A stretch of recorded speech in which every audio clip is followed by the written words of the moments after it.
part 6 that they used in the beginning, I feel like they would have been like, you halfway home at that point. Yeah. Now all you need is a better script. Because I don't know who the fuck. And no disrespect to Kevin Williams' son. Speaking of which, Scream. How you feeling about that? I'm actually kind of excited. Not gonna lie. After watching that trailer, I was like, okay, yeah, I'm back on board. But now you set up some really big moments that you need to follow through on. Yes. So you better follow through on some of those big moments. Yes, because that room, that Ghostface shrine room, yeah. Somebody was saying that the killer might be that cop, Dylan McDermott or whatever. He's related to one of the victims. I just don't want him. They're trying to make him like Dewey 2.0. I don't want him to be the old head that's hanging out with the younger crew and just being that guy trying to drop wisdom. I don't know. Maybe it's just because I didn't like him in Copycat. I think that's the same guy from Copycat. Yeah, that's the FBI agent. Yeah, it's the guy that got wasted in the bathroom. No, not in the bathroom, but in the alley. Yeah, I mean, and then now everybody's running with this Stu Macher's the killer shit. I really hope he is not, because the hype is very overwhelming and not in a good way. Like, I came up with this theory that it's going to be Charlie from Part 4. I'm gonna run with that theory and just shake up the fucking, Listen, and the only reason I said that is because I was watching Scream 4, and I did a video and put it on TikTok about this shit, actually. I was watching Scream 4, and there's a scene where Sydney and Gail go to the cinema club, the club that Robbie and Charlie are hosting. And Charlie says, he's like, and to our guest, Sydney Prescott, it's an honor. And then everybody starts clapping, and then I was like, hold up. I was thinking of when Dewey got killed, and supposedly Amber said it's an honor. First of all, that wasn't Amber. Amber was not getting her ass kicked like that throughout that whole movie. That girl was like 4'11", and there's no way, unless she had those fucking elevator shoes, then there's no way that was her killing Dewey. Like he's struggling with the fucking teenage girl. But all the Scream movies do that, where it's like, wait, how is it that person killing everybody? Right. Like, how was Jill committing these murders and shit? But I don't know. They play with that all the time, but I don't know. My theory now is that Charlie survived getting stabbed in the heart and in the stomach. I don't know. In the commentary, it's alluded that there was a deleted scene, alternative scene, where you see him breathing still. Charlie? Yeah. And the same thing happened with Kirby. But they cut it for time, where you see her on the ground moving after Charlie stabs her. And I kept telling everybody, and they called me crazy. Oh, Kirby's dead. We saw her get stabbed. I said, we did not see her die. We saw her get stabbed. We didn't see her die. And lo and behold, Scream has a way of playing with that, with death a little. With Stu, I don't know. It would make sense, but now if you do Stu, you have to follow through on it. Because think about it like this: if you don't have Stu revealed in some way, shape, or form, it's gonna be a letdown for all the fans that want to see Stu back. Everybody, it's gonna be a letdown. And I even said this about No Way Home. Like, if you don't have Tobey Maguire or Andrew Garfield showing up some way, shape, or form, it is going to be a disappointment. Even though the movie is good or bad, if those two people do not show up, it's going to be a disappointment. If Stu does not show up in any way, shape, or form in this movie, it will be a disappointment. It will be a massive disappointment, because you are setting it up in that way. You're dropping clues. You're doing the whole thing like that. Like, when Stu was the killer, he's the one that wiped the knife like that. Oh, you're right. Because when he dressed up and he fake killed Billy, he does that. Yeah. He does that shit. And I'm trying to think of when else does he do that. But I hope there's like a group. Like, I hope it's a group of Ghostfaces. Yeah, and I also hope it's in one night. That was the original plan for Scream 3. Like Stu was going to be leading this cult of younger people, and they were going to be like they all were the killers at some point. I kind of think Jenna Ortega might be in on this shit. I really do. No, it I don't wouldn't. know. It wouldn't be. It go against your character. Her sister, on the other hand, maybe. Yeah, there's a shot of and I know it's the end of the movie because I'm like piecing it together. There's a shot in the trailer of her. I don't know if it's a book bag or a coat that she pulls the like damaged mask out of, and she's just staring down at it. That's the end of the movie. And the only reason I think that is because in that theater sequence, when you like piece it frame by frame, Sam's got this cut across her arm. When they show her holding the ghost face mask in the daytime, it's bandaged up. So I'm guessing like the ambulance or something. Sam might be the killer. I don't know. I just hope I don't want it to be Kirby. Somebody said it might be Kirby because she's an agent now, like she's got a badge. And they said that maybe her and the cop guy are in on it because and it kind of made sense, but I'm hoping not. Because they said that who else could get access to all of these props, or not props, but all of these these items. So here's an argument against that though, that any fanatic can get certain artifacts from certain serial killers if they pay enough money. This is true. You know what I mean? Or this could be props used from the Stab movies. Maybe they're not the real crime. Yeah, maybe they're not the real crime scene like artifacts and shit. But if you go back and look at, they've got everything in that room. They even got the fucking fax machine that the script pages were coming out of in Scream 3. They got Stu's robe in there. They got Mrs. Loomis' white blazer in there. They've got the mask. They got the thing that Jerry O'Connell was hanging up on when he gets killed in Scream 2. And I like Radio Silence, man. Fucking bravo, man. Because these dudes, I feel like this series couldn't have been in better hands after Wes Craven died, yo. Like Radio Silence, you could tell they're not cashing in on this shit. They really care. And when I did my trailer reaction, I said the trailer was so good, I forgot Neve Campbell was even part of the fucking franchise at some point. And no disrespect to her, but at no point in that trailer did I think, where's Sydney? Because I didn't give a fuck. Yeah. That trailer is intense. That trailer was really intense. Yeah, I really hope they don't bring Sydney back. Like, I don't really want to see Sydney back. Like, I really don't. Like, leave her alone. Like, just, that's it. You know what I mean? Like, I said this, too, to you. Like, this is Sam's story now. Let it be her story. Just let it be her story. And that's it's time, man. It's time. We had 3 whole movies centered around her. Well, she was barely, I guess because she was filming Party of Five, she's really barely in Scream 3 until the end. That's because of her schedule. Scream 4, she's in it. But Scream 5, like, I would have been okay if she wasn't in it at all.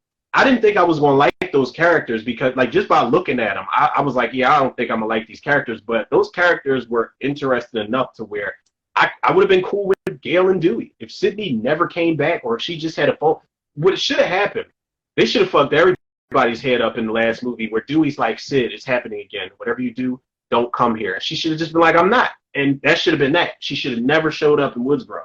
First of all, you're a terrible parent. You left your 2 children behind with fucking Patrick with McDreamy, though, so I mean, it's all good. Yeah, she left both the kids behind with McDreamy. Jesus, man. I called him Dylan McDermott. His name Dermot Mulroney. I mean, they're both kind of the same. Dylan McDermott, the guy from American Horror Story. Yes. Another thing I'm predicting, Samara Weaving is the opening kill. Samara Weaving? You do not see movie? Where did you see that? I didn't see that. She's in the cast. You don't remember when they announced it? They announced her and Flash from the Spider-Man movies, the MCU Spider-Man movies. He's in it.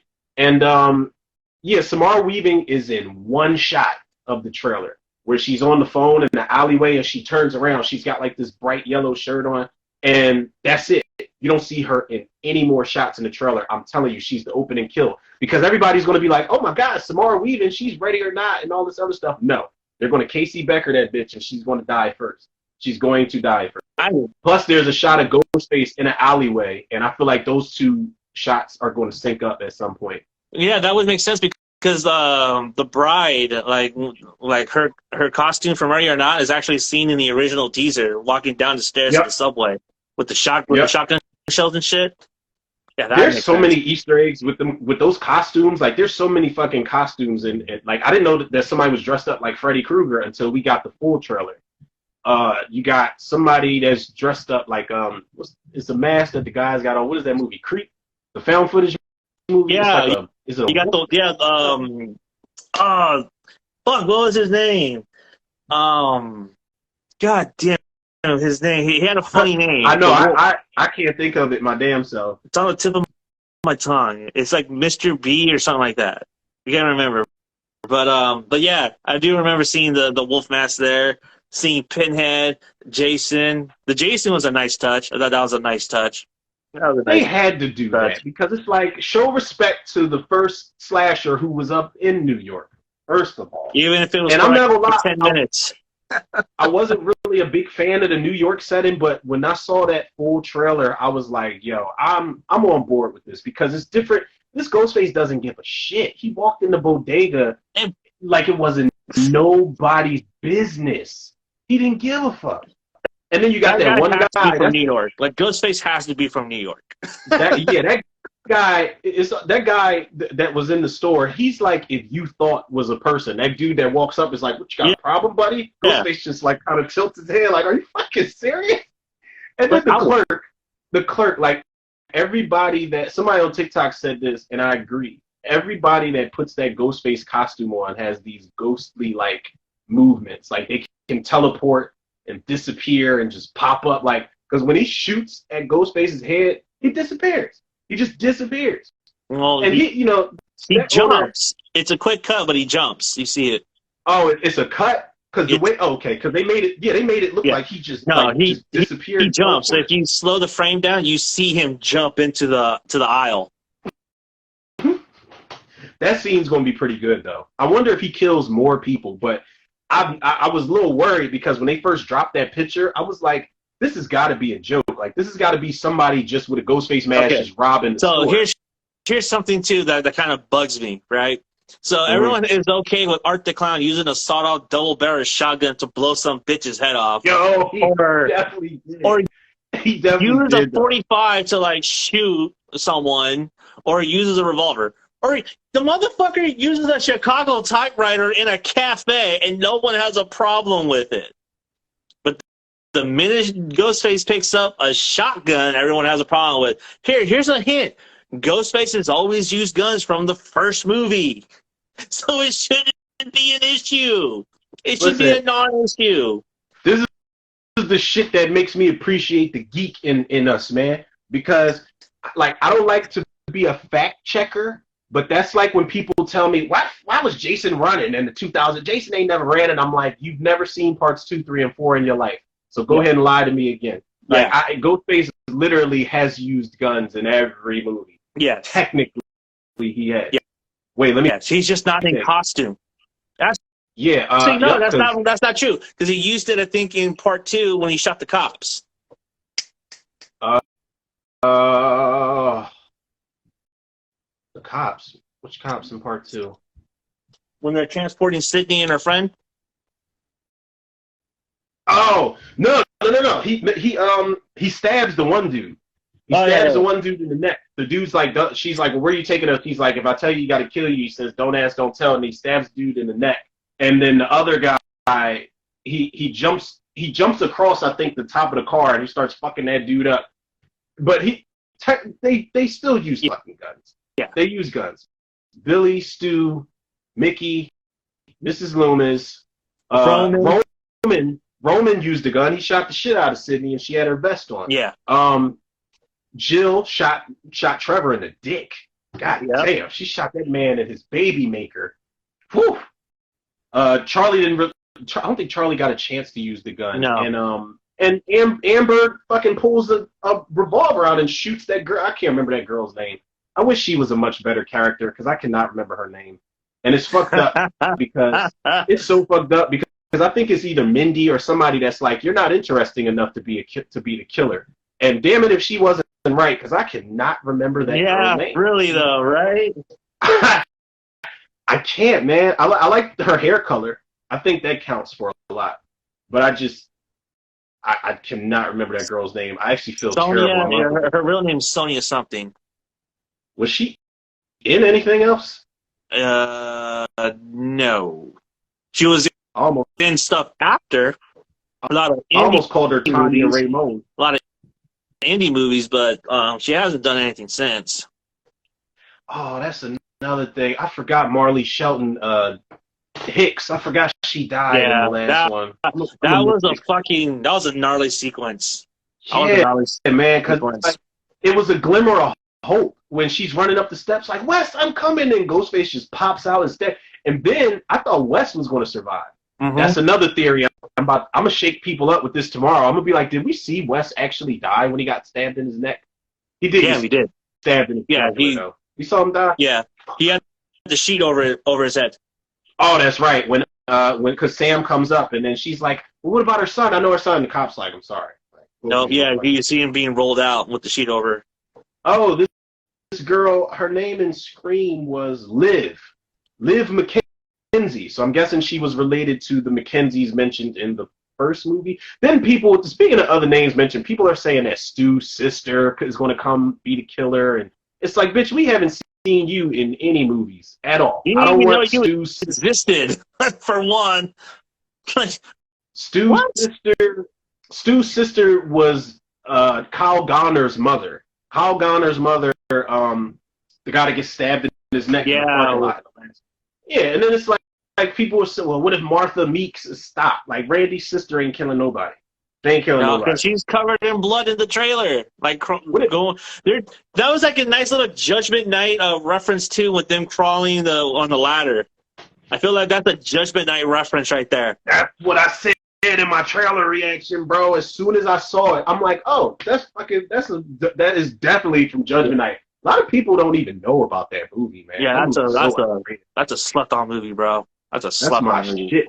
Dennis Leary is terrifying in that movie. He is like, don't move. Don't even breathe. Those are the types of movies I have nightmares about, like where you're just running for your life and it's like the walls are just closing in on you. Dennis Leary is the shit in that movie. I wish Jeremy Piven would have lived, but somebody out of the four had to die, and it was more than likely always going to be him because he just thought he was an asshole. He was a fucking asshole. I mean, he can fucking negotiate. Like, get the fuck out of here, dog. What's the name? I think he's going to die too. Chad, the black dude, the twin. I think he's going to die. No, not. I think Martha might die. I think the sister might die. Mindy? Yeah. I think she might die. I mean, they fucking telegraphed it in the trailer where Ghostface has got her fucking face. I don't think she dies there. I don't think she dies there. I think she gets wounded there. I think somehow, some way, she survives that. I think she dies so, either on the ladder or she dies somewhere further down the line. That ladder scene, man, I'm telling, that's going to be like one of the most like, oh fucking goodness, I don't know what's going to happen moments. Like, I miss those moments in the Scream series. I feel like the series needs more of that shit. Yeah, I do think they do not. I think they really. One thing I said in my initial reaction to is that I think that they really need to make this killer not abide by horror movie rules. They need to make this killer really like a spree killer, like someone that's just really unhinged. Not someone that's influenced by movies or horror movie rules, someone that just doesn't give a fuck about the rules. And I think you need to do that in order to keep this franchise fresh. You need to like say, fuck the rules and just go all out. It's time to keep breaking rules, man. It's time to keep breaking rules. I feel like we saw a lot of that in the last movie. Like when they like, listen, I was in my feelings when they killed Dewey, but that had to happen. Yes. If it wasn't going to be, I feel like with Gail dying, the emotional impact wasn't going to be as crazy as it was. We know Sydney wasn't going nowhere in the last one, and everybody else was on the chopping block. But when Dewey died, that had to happen because they've never done anything like that since Scream 2.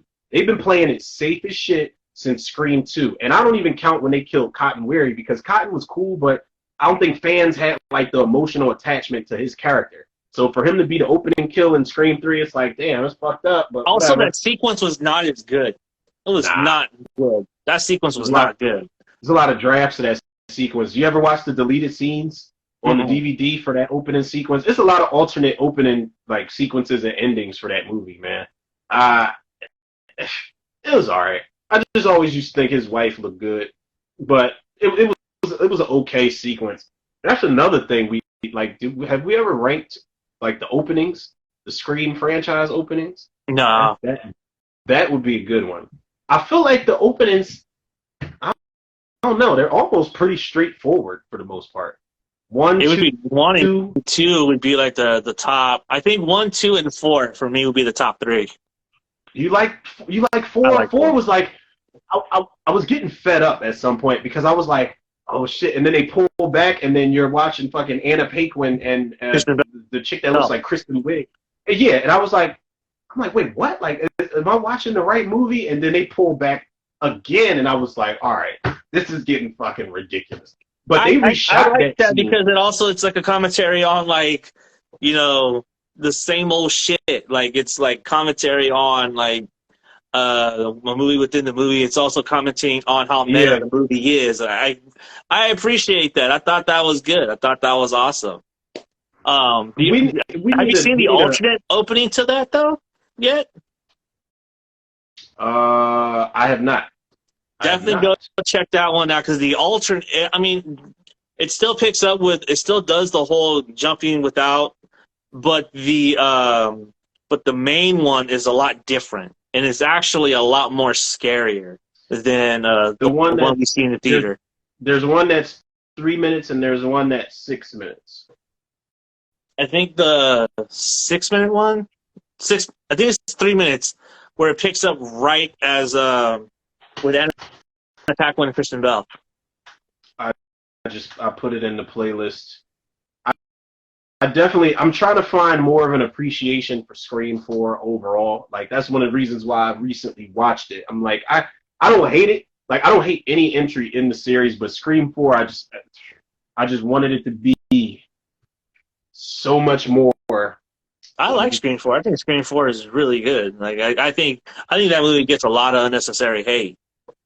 It's cool. It was just too familiar at times. Like, but then I said in my video, I said I'm a little biased because Scream 5 does a lot of shit from that first movie that I sweep under the rug because the movie was so good. Yeah. But I didn't expect Scream 4 to play it so safe with all the callbacks. Like there's so many fucking callbacks in this one. Well, that movie got fucking butchered by the MPAA, man, because that movie would have been way different had those cuts not existed. There are a lot of alternative deaths in there that don't play it safe, and it's like, god damn, dude. Allison Brie's death scene in the parking lot is way different than what it is in the movie. The chick from The Office? Or not The Office? No, from Community. What's she on Community? Yeah, there you go. I said The Office. Yeah, and her death is a lot different and a lot more brazen. When that part plays out, I remember watching it earlier, and I watched that scene, and I was like, this death sequence is weak as fuck. Like, even the stab wound was weak. I like that shot when she turns around, how Ghostface is just hauling ass up to her. I love that shot, but the stab was just kind of weak, and then he just drops her off the building after that. Like, no, he doesn't do that. So when, in the alternative scene, so everything plays out, and then she doesn't get into her car. She runs back, and then she turns, and then Ghostface runs up on her, fucking sticks her. The knife goes through the door, and he just leaves her there. I like. And he just leaves her there. That's what I like. I was like,